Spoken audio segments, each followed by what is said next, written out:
আসসালামু আলাইকুম viewers, welcome back to my channel Rukhsana's creation.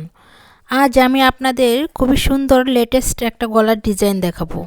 আশা করি ভিডিওটি আপনাদের জন্য খুবই হেল্পফুল হবে। আমি খুব ইজিভাবে ভিডিওটি দেখানোর চেষ্টা করেছি। দেখেন, খুবই সুন্দর, খুবই আধুনিক একটা গলার ডিজাইন।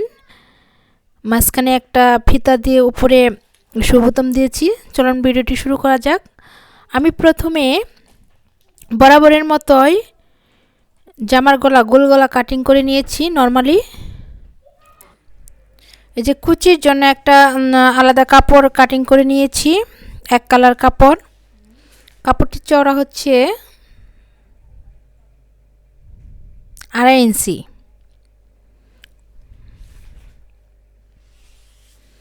এই কাপড়টি আমি দুটি ভাঁজ দিয়ে, একদম দুটি ভাঁজ দিয়ে তারপর কুচি দিয়ে নিব। এই যেভাবে কুচি দিয়ে নিব। অবশ্যই খেয়াল রাখতে হবে যাতে কুচিগুলো যেন সমান মাপের হয়, খুব বেশি বড়ও না হয় আবার খুব বেশি ছোটও না হয়।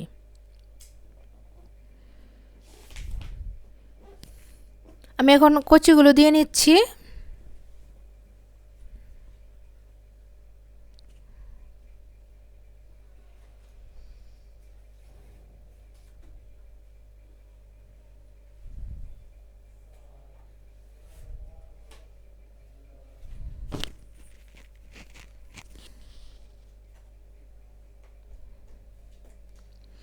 কুচিগুলো দিয়ে আমার কমপ্লিট হয়ে গেল।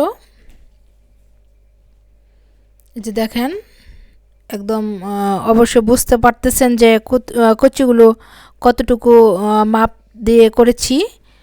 এখন এই যে জামার কাপড়টি সোজা সাইডে রেখে এই যে কুচিটা এই যে উপরে বসিয়ে একদম সাইডে সাইডে একটা সেলাই দিয়ে নিতে হবে। জামার কাপড়টি সোজা সাইড অবশ্যই খেয়াল রাখবেন।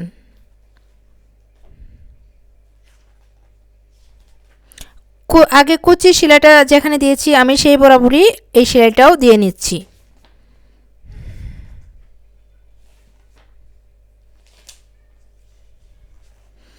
এই যে সেলাই দেওয়াটা আমার কমপ্লিট হয়ে গেল। এখন এই যে পাইপিনের একটা কাপড় কেটে নিয়েছি আড়াআড়িভাবে। পাইপিনটির চওড়া নিয়েছি আমি 1.5 ইঞ্চি।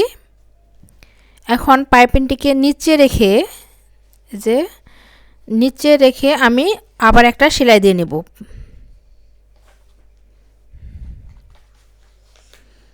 যেখানে আমি আগে সেলাইটা দিয়ে নিয়েছি সেখানে আবার এই নিচে পাইপিনটা এভাবে জয়েন দিয়ে নেব।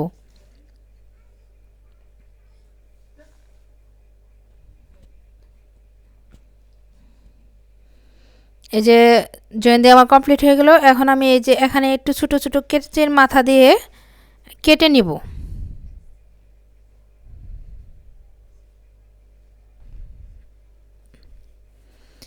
এখন পাইপিংটিকেও নিচ থেকে উপরে নিয়ে এসে একটা ভাঁজ দিয়ে তারপর আরেকটি ভাঁজ দিয়ে আমি একদম সাইডে একটা সেলাই দিয়ে নিব। পাইপিংয়ের একদম সাইডে সেলাইটা দিয়ে নিতে হবে।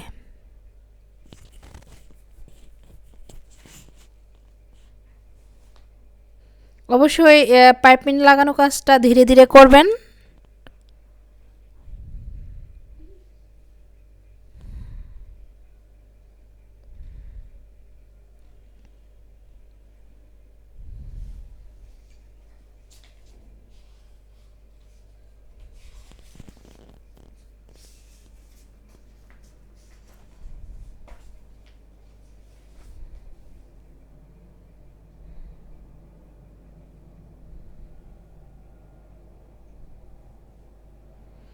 যে পাইপিং লাগানোটা আমার কমপ্লিট হয়ে গেল।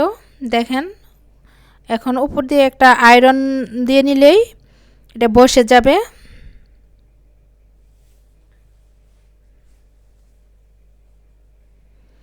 এখন একটা ফিতা বানিয়ে নেব।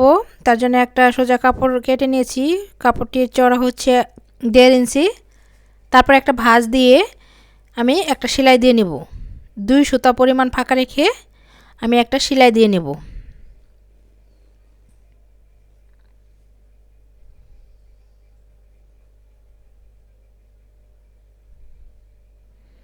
এই সেলাই দেওয়াটা কমপ্লিট হয়ে গেল। এখন যে সাইডে একটু বাড়তি কাপড় আছে সেটাকে আমি কেটে নিব। এখন এটাকে এই ফিতাটাকে আমি উল্টিয়ে নিব। ছোট একটা কাঠির সাহায্যে যে দেখেন এভাবে ভিতরে ঢুকিয়ে তারপর এটাকে আমি উল্টিয়ে নেব।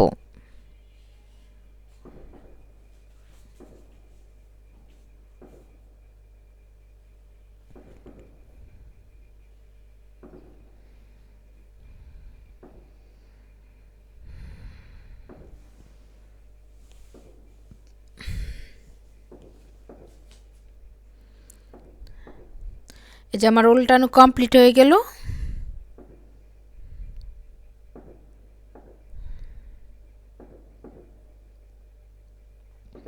ফিতাটাকে একটু সমান করে নিচ্ছি। তারপরে এখানে দুটি গিট্টু দিয়ে আমি একটা ফুল বানাবো।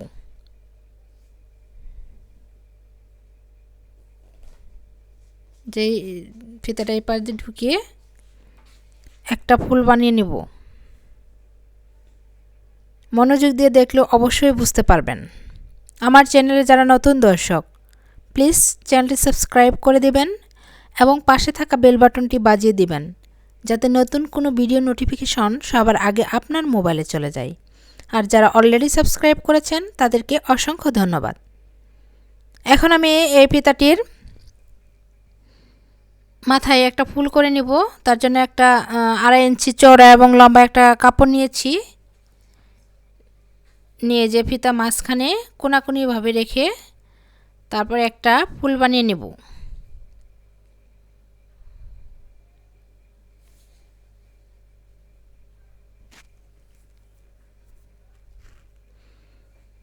এটাকে উল্টিয়ে এই যে মাথাটাকে আমি সমান করে গোল রাউন্ড করে কেটে দেব।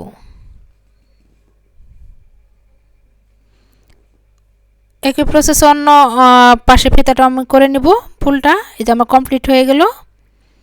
আমি মাঝখানে একদম মাঝখানে এই যে একটা সুবোতাম তৈরি করেছি। এটার ভিডিও আমার চ্যানেলে রয়েছে, আমি ভিডিও ডেসক্রিপশন বক্সে এর লিঙ্ক দিয়ে দিব, চাইলে সেখান থেকে দেখে নিতে পারেন। এই যে আমি সুই সুতা দিয়ে এটা লাগিয়ে নিয়েছি একদম মাঝখানে। এই দেখেন খুবই সুন্দর একটা ডিজাইন। ভিডিওটি যদি ভালো লেগে থাকে প্লিজ একটি লাইক দিবেন। আজ এই পর্যন্তই। আল্লাহ হাফেজ।